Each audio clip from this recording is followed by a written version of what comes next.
నమస్తే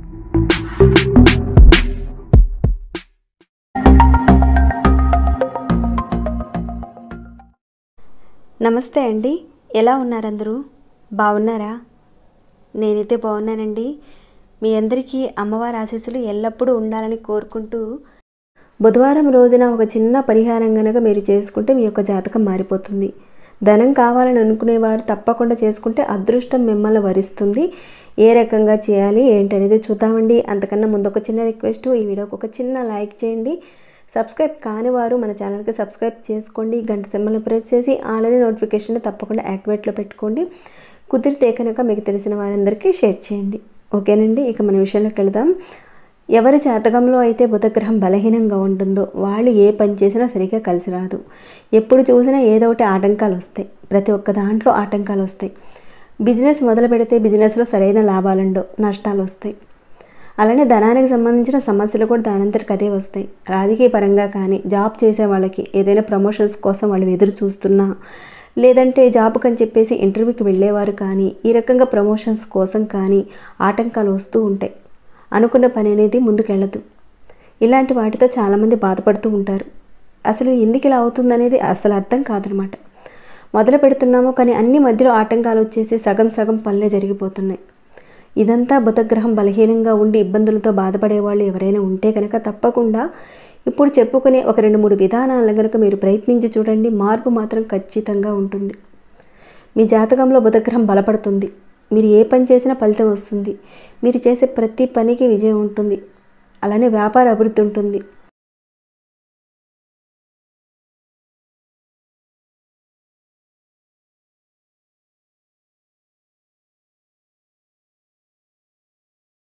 అష్టమిగా చెబుతారు మన పెద్దలు. ఈసారి మనకి బుధాష్టమి అనేది రేపు బుధవారం రోజున రాబోతుంది. ఎవరైతే ఈ బుధగ్రహానికి సంబంధించిన లోపాలతో ఇబ్బందులతో ఎదుర్కొంటున్నారో తప్పకుండా ఈ బుధవారం రోజు నుంచి కొన్ని విధానాలను అయితే మీరు మొదలుపెట్టండి. బుధుడు బలహీనంగా ఉండి ఇలాంటి ఇబ్బందులతో బాధపడేవారు గుజరాత్, మహారాష్ట్ర లాంటి ఉత్తరాది ప్రాంతాల్లో బుధాష్టమి వ్రతాన్ని ప్రత్యేకంగా చేసుకుంటూ ఉంటారు. అంత చేయలేకపోయినా కానీ ఇప్పుడు చెప్పుకునే చిన్న చిన్న పరిహారాలను కనుక మీరు తప్పకుండా ప్రయత్నించి చూడండి. మీ జీవితంలో మార్పు అయితే ఖచ్చితంగా ఉంటుంది. ఈ చిన్న పరిహారాలని కేవలం ఈ బుధాష్టమి రోజునే కాదండి, బుధవారం రోజులు కూడా మనం చేసుకోవచ్చు. కానీ ఈసారి మనకి బుధవారం బుధాష్టమితో పాటు వచ్చింది కాబట్టి చాలా విశేషమని చెప్పుకోవచ్చు. కుదిరితే కనుక ఈ రోజు నుంచే మొదలు పెట్టండి. ఈ బుధవారం నాడు మాకు వీలు కాలేదండి అనేవాళ్ళు ఎవరైనా ఉంటే కనుక ఏ బుధవారం నుంచి అయినా సరే మీరు మొదలు పెట్టుకోవచ్చు. ఎప్పుడైనా సరే పర్వాలేదు. బుధగ్రహ లోపం ఉన్నవారు బుధవారం రోజున గ్రీన్ కలర్ బట్టలు ధరించాలి. అంటే ఆ గ్రహం నుంచి వచ్చే ఇబ్బందులు అనేటివి మీకు కలగకుండా ఉండాలన్నా, అలానే ఆ గ్రహం బాగా బలపడాలంటే గ్రీన్ కలర్ బట్టలు బుధవారం రోజున మీరు వేసుకోవాలి. లేవండి గ్రీన్ కలర్ బట్టలు అంటే కనుక మల్టీ కలర్లోనే గ్రీన్ కలర్ కలిసి ఉంటాయి, అలాంటివైనా వేసుకోండి. అసలు లేనే లేవండి ఆకుపచ్చ రంగు బట్టలు అసలు మాకు లేనే లేవు అంటే కనుక గ్రీన్ కలర్ కర్చీఫ్ అనేది కనీసం కొనుక్కొని మీ జేబులో పెట్టుకుంటూ ఉండండి. కనీసం ఆ రోజున మీరు ధరించడానికి చూడండి.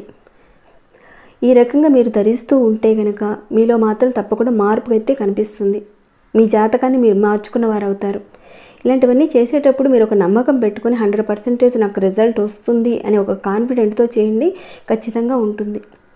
ఈ బుధవారం రోజున మీరు ఉదయం కానీ సాయంత్రం కానీ దేవుడి గదిలో ఎక్కడైతే మీరు పూజ చేసుకుంటారో అక్కడ వినాయకుడు ముందు ఒక చిన్న ప్లేట్ పెట్టండి. దాంట్లో కాస్తంత బియ్యం పోయండి. అంటే గుప్పిడి బియ్యం కానీ లేదంటే కాస్తంత బియ్యం పోయండి. ఆ బియ్యం మీద ఒకే ₹1 నాణాన్ని పెట్టండి. ఆ కాయిన్ మీద కాస్త కుంకుమ పెట్టి ఆయన ముందు పెట్టండి, వినాయకుడి ముందు. చేస్తున్న పనుల్లో ఆటంకాలు తొలగిపోవాలని, విజయం లభించాలని, ధనం లాభం కలగాలని, ధన రాబడి పెరగాలని మనసులో గట్టిగా కోరుకోండి ఆయన ముందు. ఈ పరిహారాన్ని మీరు ఉదయం చేసుకోవచ్చు, సాయంత్రం కూడా చేసుకోవచ్చు. మీ వీలును బట్టి ఉదయమైనా సాయంత్రమైనా చేసుకోండి. ఇక ఆ రకంగా పెట్టిన ఆ రూపాయి బిళ్ళని స్వామివారి దగ్గర అక్కడే ఉంచేయండి. తర్వాత రోజు అంటే గురువారం వస్తుంది కదా, తర్వాత రోజున మీరు చక్కగా నిద్ర లేచి స్నానం చేసుకొని కాస్తంత దేవుడి ముందు దీపారాధన చేసుకున్న తర్వాత ఆ పెట్టిన ఆ రూపాయి బిళ్ళని ఒక ఎర్రటి క్లాత్లో పెట్టేసి గట్టిగా చుట్టేసేసి ఎక్కడైతే మీరు డబ్బులు దాచుకుంటారో మీ బీరువాలో పెట్టుకోండి. లేదా మీ పర్సులో కానీ లేదంటే మీ హ్యాండ్ బ్యాగ్లో కానీ పెట్టుకోండి. ఒకవేళ మీరు వ్యాపారం చేసేవాళ్ళు అనుకోండి, మీ యొక్క గల్లా పెట్టిలో పెట్టుకోండి. ఈ రకంగా చేయండి. ఇక ఆ రకంగా చేసేసిన తర్వాత అలా పెట్టిన తర్వాత మిగిలి ఉన్న బియ్యాన్ని మీరు అన్నం పాయసంగా చేసుకోవచ్చు. అంటే మీరు బుధవారం రోజున ఆ రకంగా పెట్టిన తర్వాత గురువారం రోజున ప్లేట్లో పెట్టిన ఆ బియ్యాన్ని, అంటే కొద్దిగానే పెట్టినా కానీ ఆ బియ్యానికి కాస్తంత బియ్యాన్ని జత చేసి గురువారం రోజున కాస్త మీరు తీపి పదార్థంగా చేసుకొని ప్రసాదంగా తీసుకోండి. అయితే మీరు రూపాయి బిళ్ళ పెట్టారు కదండి, ఆ రూపాయి బిళ్ళని నెక్స్ట్ బుధవారం రోజున తీసి ఏదైనా గుడి హుండీలో, అంటే ప్రత్యేకించి ఈ దేవుడి గుడి హుండీలోనే వేయాలనేం లేదు, మీకు దగ్గరలో ఎక్కడైనా గుడి ఉంటే కనుక అక్కడ గుడికి వెళ్ళి హుండీలో వేసేయండి. ఇందాక చెప్పుకున్న విధంగా బియ్యం మీద రూపాయి బిళ్ళ పెట్టి ఈ రకంగా మీరు ప్రతి బుధవారం చేస్తూ ఉండండి. ఇన్ని బుధవారాలు చేయాలనేం కాదండి. ఎవరికైతే బుధగ్రహ లోపంతో ఇబ్బందులతో బాధపడుతున్నారో, కొందరికి బుధగ్రహ లోపం ఉందని కూడా తెలియదు, కానీ ఇబ్బందులు పడుతూ ఉంటారు, బాధపడుతూ ఉంటారు. అసలు దేనికి ఇలా అవుతుందనేది కూడా అర్థం కాకుండా ఉంటారనమాట కొంతమంది. అలాంటి వాళ్ళు తప్పకుండా ఈ పరిహారాన్ని చేసుకోండి మీకు తెలియనప్పుడు. ఇలా చేయంగానే చిటికలో వెంటనే మీ జీవితం మారిపోతుందని మాత్రం అలాంటి ఆలోచన మాత్రం చేయకండి. మీ జీవితాల్లో నెమ్మదిగా మార్పులను అయితే చూస్తారు. చేస్తున్న కొద్దీ మార్పులు వస్తాయి. అలానే ఈ బుధవారం రోజున మరొక చిన్న పరిహారం కూడా చేయండి, చాలా బాగుంటుంది. ఎవరికైతే వ్యాపార పరంగా కానీ ఉద్యోగ పరంగా కానీ ఇలాంటి వాటికి సంబంధించిన సమస్యలు వస్తున్నాయో, ఈ బుధవారం రోజున ఒక గ్లాస్ తీసుకోండి. అంటే ఆ గ్లాసు నిండుగా నీళ్లు తీసుకోండి. ఏ గ్లాస్ అయినా పర్వాలేదు, రాగి, ఇత్తడి, స్టీలు, గాజు ఏదైనా పర్వాలేదు, ఒక గ్లాస్ తీసుకోండి. దాని నిండుగా నీళ్ళు తీసుకొని దాంట్లో కాస్త కరివేపాకుల్ని, ఒక 5 రెబ్బల్ని దాంట్లో వేసి మీ ఇంట్లో ఏదైనా ఒక గదిలో, పర్టికులర్గా ఈ గది అనేం కాదు, ఏదైనా ఒక గదిలో ఉత్తర దిక్కున పెట్టండి. ఇలా చేయటం వల్ల ధనానికి ధాన్యానికి లోటు అనేది లేకుండా ఉంటుంది. ఆకులు వేసి పెట్టడం వల్ల ధనానికి లోటు అనేది రాదనమాట. మీరు ప్రతి బుధవారం రోజున ఇదే రకంగా మీరు ఉదయమైనా చేయొచ్చు, సాయంత్రమైనా చేయొచ్చు, కానీ ఆ రోజు మొత్తం కూడా అక్కడే ఉంచేసేయండి బుధవారం రోజున. నెక్స్ట్ డే గురువారం రోజున కరివేపాకులతో పాటు ఉన్న నీటిని అన్నింటినీ కూడా తీసుకువెళ్ళి ఏదైనా చెట్టు మొక్కల్లో వేసేయండి. అంటే బయట చెట్టు దగ్గర కానీ లేదంటే మీ ఇంటి చెట్ల కుండీల్లో కానీ వేసేయండి. ఎలా అయినా సరే వేసేసేయచ్చు. ఈ రకంగా చేయండి. అలానే ఈ బుధవారం రోజున మీరు గ్రీన్ కలర్లో ఉన్న పాలకూర కానీ, కొత్తిమీర, తోటకూర లేదంటే పచ్చగడ్డ అయినా సరే గ్రీన్ కలర్లో ఉంటాయి కదండి, ఇవన్నీ వీటిల్లో ఏదైనా సరే ఆవుకి ఆ రోజున బుధవారం రోజున కాస్త తినిపిస్తూ ఉండండి. ప్రతి బుధవారం చేస్తూ ఉండండి. మీ యొక్క బుధగ్రహం బలపడుతుంది. కుదిరితే కనుక తప్పకుండా మీరు కొత్తిమీరను పెట్టండి బుధవారం రోజున ఆవుకి. లక్ష్మీ అమ్మవారు మిమ్మల్ని కరుణిస్తుంది ఆ రకంగా చేయటం వల్ల. మీకు ధనధాన్యాలతో ఎలాంటి లోటు అనేది లేకుండా ఉంటుంది కొత్తిమీరను తినిపించడం వల్ల. మీకు ఏది వీలైతే తప్పకుండా ఈ బుధవారం నుంచి మీరు స్టార్ట్ చేయండి. కాకపోతే ఈసారి మనకి బుధవారం అష్టమితో పాటు కూడుకొని వస్తుంది కాబట్టి చాలా విశేషమని చెప్పుకోవచ్చు. కుదిరిన వాళ్ళు ఏ బుధవారం నుంచైనా సరే చేయొచ్చు. అలానే ఇంకొకటి, బుధవారం రోజున ఒక చిన్న పరిహారం మీరు చేసి చూడండి. మీరు ఉదయం కానీ లేదంటే సాయంత్రం అయినా సరే ఈ పరిహారాన్ని మీరు చేసేటప్పుడు స్నానం చేసే పరిహారం చేయండి. ఉదయమైనా చేయొచ్చు, సాయంత్రమైనా చేసుకోవచ్చు. మీరు ఈ బుధవారం రోజున చక్కగా మీరు మీ పూజ గదిలోనే ఎక్కడైనా సరే శుభ్రమైన ఒక ప్రదేశంలో చక్కగా కూర్చొని 5 కానీ లేదంటే 6 కానీ లేదంటే 7 కానీ కరివేపాకులు తీసుకోండి. 5 అయినా 6 అయినా 7 అయినా కరివేపాకు ఆకులు తీసుకోండి. ఇలాంటి హారతి ఇచ్చే, అంటే కర్పూర హారతి ఇచ్చే ప్లేట్ ఉంటుంది కదండి, ఇలాంటిది. దాంట్లో ముందు మీరు కొద్దిగా కర్పూరం వేయండి. మామూలుగా హారతి ఇస్తారు కదండి, ఆ కర్పూరాన్ని కాస్తంత వేయండి, ఆ ప్లేట్లో పెట్టండి. పెట్టిన తర్వాత ఈ కరివేపాకుల్ని, ఈ పచ్చి ఆకుల్ని దాంట్లో పెట్టి కర్పూరంతో ఆ కరివేపాకులన్నిటినీ కూడా పూర్తిగా కాల్చేలా చేయాలి. ఇక్కడైతే నేను కాల్చి చూపించటం లేదు, అడుగుతారేమో చెప్తున్నానండి. దీన్ని మనం బుధవారం మాత్రమే చేయాలి, అందుకే నేను చేసి చూపించటం లేదు. అర్థమైంది అనుకుంటున్నాను మీకు. కాల్చే ముందు మీకున్న దోషాలు తగ్గిపోవాలని, మీరు అనుకున్న పనులు ముందుకు సాగాలని, ఇంకాను ఆటంకాలు తొలగాలంటే గట్టిగా మనసులో కళ్ళు మూసుకొని చెప్పుకొని వాటన్నిటిని కూడా చక్కగా పూర్తిగా అవి కాలే వరకు అక్కడే కూర్చొని చేయండి.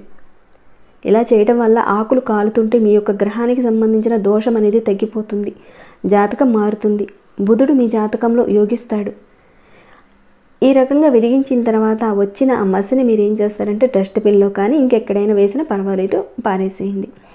ఈ పరిహారాన్ని కేవలం మీరు స్నానం చేసిన తర్వాతనే చేయండి, బుధవారం రోజునే చేయండి. ప్రతి బుధవారం చేస్తూ ఉండండి, కానీ మీరు నెలసరి టైంలో మాత్రం చేయకండి. జాతకంలో ఒక గ్రహానికి సంబంధించిన లోపం ఉందంటేనే మీ జీవితం మొత్తం మీద గ్రహ ప్రభావం ఉంటుంది. ఒక వారం చేసో 2 వారాలు చేసుకునో ఆ లోపాన్ని పూర్తిగా మనం తుడిచిపెట్టలేం.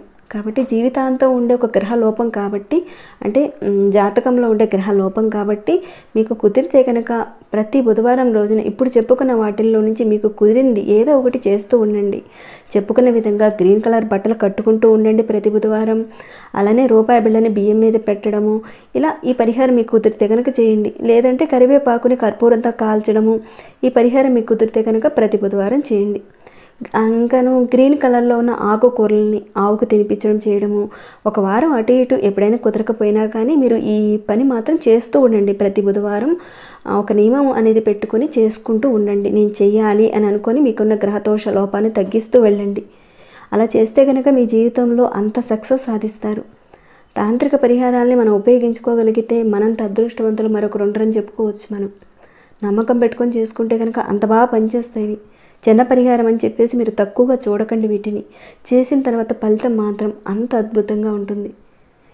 ఈ పరిహారాలను చేసేటప్పుడు నెలసరి టైం వచ్చినప్పుడు మాత్రం ఆపేసేయండి. మిగతా రోజుల్లో మీరు కంటిన్యూ చేసుకోవచ్చు.